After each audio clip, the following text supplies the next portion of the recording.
What's going on, guys? Welcome to the channel. In today's video, I'll be giving you guys a quick rundown on whether or not you should play Tower of God New World. But before I get started on the video, make sure you guys comment, like, and subscribe, and also turn on post notification bells so that you guys can always stay tuned as soon as I post new videos. I'd really appreciate it. And if you guys are new here on the channel, I created a brand new Discord server. You can join the server by going to my channel description, and I will also post a server link in the comment section down below. But anyways, let's not waste any time. Let's get right into the video. So today's video, I'm not really going to, it's not really about, me, oh, I'm quitting the game. No, it's not. It has nothing to do with that. It's basically about, me recommending this game to brand new players, for people who are wondering whether or not they should play this game. So this game has been out for like a couple months, so I feel like it's now like the perfect time to really start recommending the game to other people on whether or not you should play, because I don't want people to waste their time if they don't enjoy the game. So Tower of God New World, so basically this is like, it's kind of like it's basically an idle game. So if you are not interested in idle games, then this is definitely not going to be the game for you, because of course when you're not playing the game, you're going to get AFK loot. As you guys can see right here, you're going to get some loot right here so you can progress further in the game. So if you guys are not interested in this type of mechanic, then this definitely won't be the game for you. But if you are interested in idle games, then as you guys can see, you can get loot by simply not even playing, by just not logging in. So that's one other aspect. So something else I want to talk about is the gacha system. Now the gacha system in these type of games are always big, especially in idle games. So the gacha system, every day you get 5 free summons, which is incredible. So if you are the type of person where you don't like playing the game because the gacha system sucks, I'll say that the gacha system in this game is like, I don't know, it's kind of inconsistent. Like some days you'll get what you want, and some other days you won't get what you want. So I'll say that the gacha system in this game is not the best, but in terms of being able to reach pity and being able to obtain the characters that you want, it is extremely easy for you to get the characters that you want, especially whenever there's going to be a new character, because every new update we get a thing called growth missions. So I'm going to go over here to event. As you guys can see, we have the Coon Family Fall Festival. So we have a thing called growth missions. So whenever a new character comes out, we have a growth mission. You can obtain that character for free by doing missions to get that character. So I'll say that this game it's extremely free to play friendly, because you'll be able to obtain almost every single brand new character for free.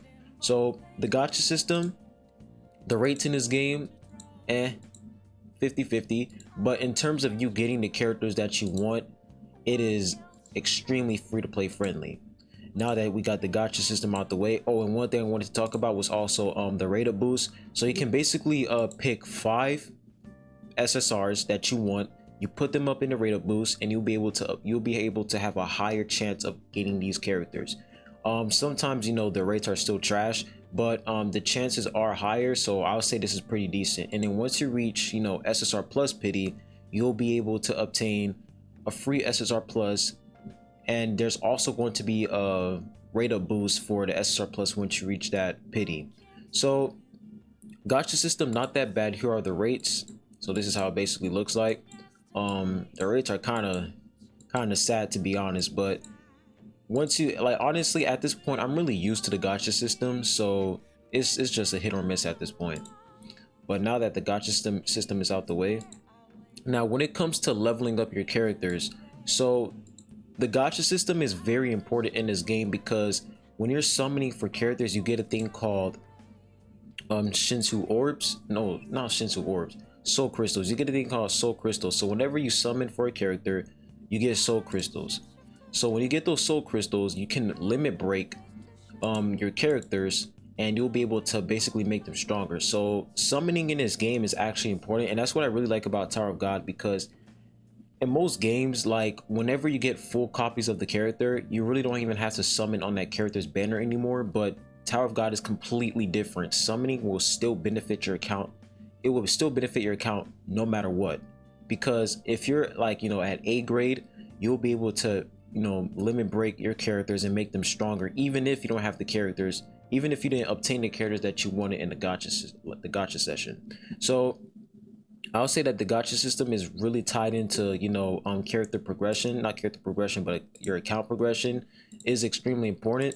So the fact that you get 5 free summons every single day is a really good boost to my account, not even to my account, but to everybody's account, because you'll be able to get those soul crystals and limit break your characters far quicker. So I'm going to go ahead and pop 5 free summons for you guys. Make sure that you guys pop these 5 free summons every single day, because that will literally help your account by a lot. So as you guys can see, I didn't really get anything, not surprised there. So we didn't get anything there. But yeah, I see the 5 summons as like building up pity, so I guess that's a benefit. So yeah, the more you summon, the more you get to limit break your characters. So now that that's out the way, we talk about PvP now. So if you're the type of person where you're interested in PvP, now I'll tell you this, that PvP in Tower of God, it is not, okay, I won't say that it's pay to win, but I'll say that PvP is, like, in order for you to be in the top 100 ranks, it's extremely pay to win for sure. In order for you to be like in the top 100 ranks, you got to pay some money for sure, because as you guys can see, I'm like in the top 478 rank. Now if you're like interested in like competitiveness, now you have like the high rank arena where you can compete with other people. There's like a whole tournament that happens a lot, which is actually pretty cool. But to be honest, it's always the same people over and over again. Like you only see that these are like the top people in like the leaderboard. So I would say that PvP can be pay to win, but you benefit from PvP in this game, which is surprising, because in most gacha games, PvP is just like it's just like an additional thing in the game. Like it doesn't really matter, but PvP in this game actually matters, because you get this right here. Whenever you're in a certain rank, you'll be able to get some loot, and I'm gonna go ahead and claim that. This loot right here will allow you to basically buy some things in a shop.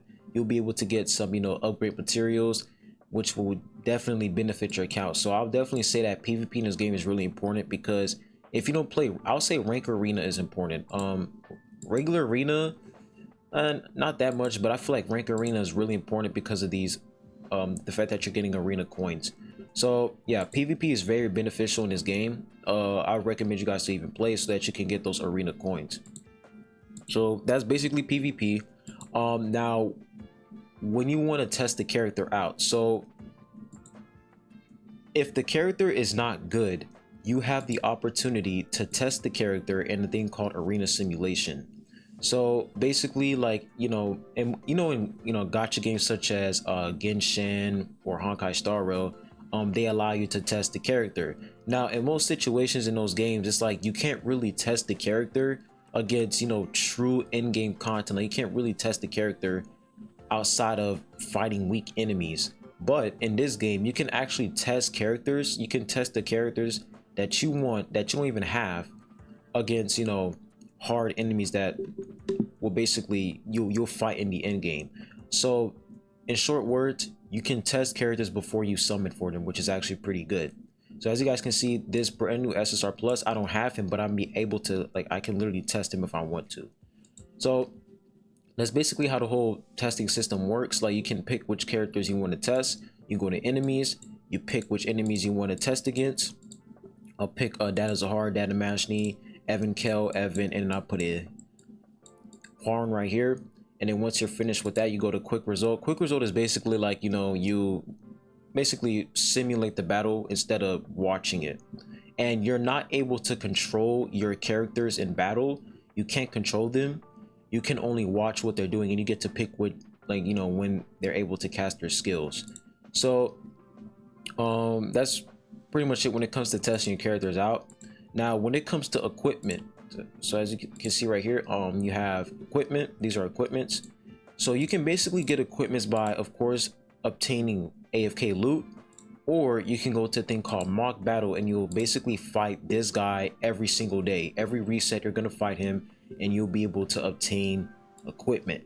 So the more damage you do against him, the higher your the better your rewards will be once you finish fighting him. And of course we have bosses.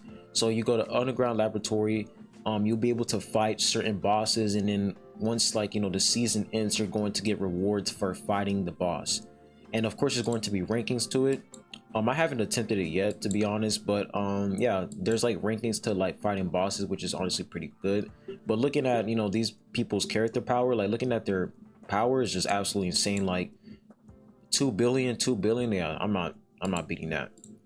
But yeah, that's pretty much the boss battle. And in certain events right now, like for example, we have a fall event happening right now.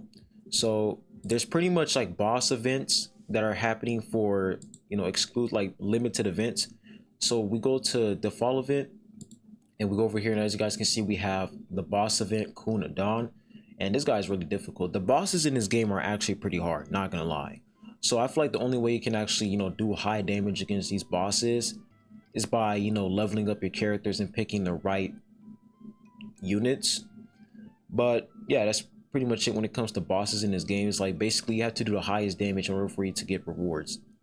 So there's that. And then if you guys are wondering how events work, basically the game's been out for like a couple months, and they've basically picked this entire, like basically they stick to this format for multiple events. Like we've had 2 events so far, and they both have the same format where you have the event story, the event mission, new teammates, lucky draw, exchange, event, like the event exchange shop, and special items. It's the same format. So basically you have the story, you clear the story, and then once you clear the story, you have event missions. And once you clear these event missions, you'll be able to get 30 summon tickets. And in order for you to clear those missions, you have to go to this side of the event, and you'll be able to clear these stages. So for example, over here for my event mission, it says obtain 8,000 event mission points, or this says obtain 10,000 bronze Marlin statues. I'm gonna go to the event, and then it says that I have to obtain bronze statues. As you guys can see, these are the bronze statues. So I'm gonna go ahead and auto clear this. You have to clear the stage 1 time, and then once you clear it 1 time, you can start auto clearing it. So that's pretty much how the event missions work, and the event story. And then for the event exchange shop, when you get those currencies, as you guys can see, I got 2,000. You go ahead and head to the exchange shop, and you basically just buy currency or rewards to level up your account. So that's pretty much how the events work in this game. It's pretty like chill. It's pretty like understandable. Once you get the game, you'll understand it immediately. And for the lucky draw event, for the summer event, it was pretty much pay to win. But for this event, it was a little bit more free to play friendly, because there's basically different phases where you can get different rewards. I was able to clear phase 1, and now I'm in phase 2. As you guys can see, 2 out of 6. So I can't have any more tickets unless I pay. So we were able to clear phase 1 with free tickets, which is honestly pretty good. So hopefully in future updates, they're going to allow us to get more tickets for free, but I'm cool with this for now. So the lucky draw events are still pay to win, but they're being a little bit more free to play friendly with it. So that's pretty much how all the events work in this game. Whenever you see an event come out, it's the same format: event story, event mission, new teammates, lucky draw, etc. It's the same thing over and over again. But honestly, for the boss though, this was actually new. For the summer event, we didn't get a boss, so this is actually new. And plus, for the Halloween update, we're going to get, I think, Amigo, we're going to get a brand new boss for the Halloween update. So that's pretty much how the events work. For the fall festival missions, like I said, do your missions, get 30 summon tickets. Growth missions, you'll be able to obtain a free character, the free limited character. And then for the demo event, you can test out the character. They'll basically give you a quick tutorial, and you'll basically see how the character works. That goes for the SSR Plus as well. And keep in mind, SSR Plus is a higher rarity than SSR, so it's harder to get them. And then we also have check-in events in this game. You can basically log in, obtain rewards by just simply logging into the game. And then for the regulars welcome event, we basically have like monthly check-in events. So that's pretty much it in terms of logging into the game, doing events, summons, PvP. Now when it comes to PvE, you have trial area. Trial area is basically it's like in-game content, to be honest. Like, as you guys can see, when you go to child area, there's like, you know, certain elements on your character. You see yellow on this character, you see blue, red on her, blue, yellow, and red. Now when you go over here, the fact that it says yellow element child, you're only able to use yellow characters, yellow element characters. So basically for child area, it's basically like, you know, you have to use certain characters to clear levels. And yellow element child, you can only use yellow characters, and you guys basically understand the gist of it. You can only use a certain element for each child. And if for child of chaos, you can basically form any team. It doesn't matter, you know, which element you're using. So that's pretty much child area. For Guardians test, I need to clear this, but Guardians test is basically like, you know, you clear these levels, and then in order for you to clear these levels, in order for you to get, you know, all the rewards, you have to, you know, do certain, like you have to clear certain objectives in order for you to obtain those rewards. So I'm going to show you guys a quick example. It says for the conditions, it says that I can't use red element teammates. So I can't use her because she's red element. So I'm going to take her out, and I'm going to use this guy instead. So I'm going to go ahead and put it in battle real quick for you guys, just to show you guys how the battle works in this game.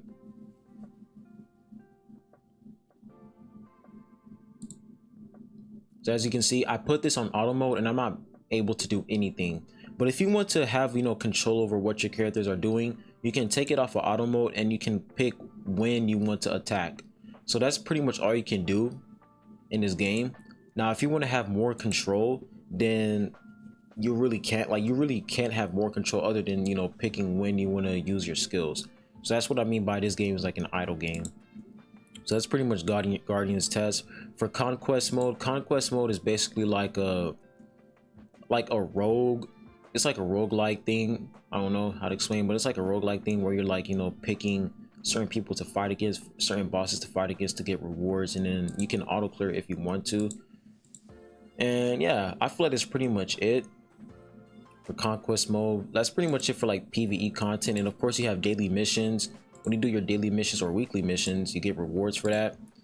As you can see, I got rewards for that. And then for your daily missions, you want to make sure that, you know, you complete all these missions so that you can get your rewards.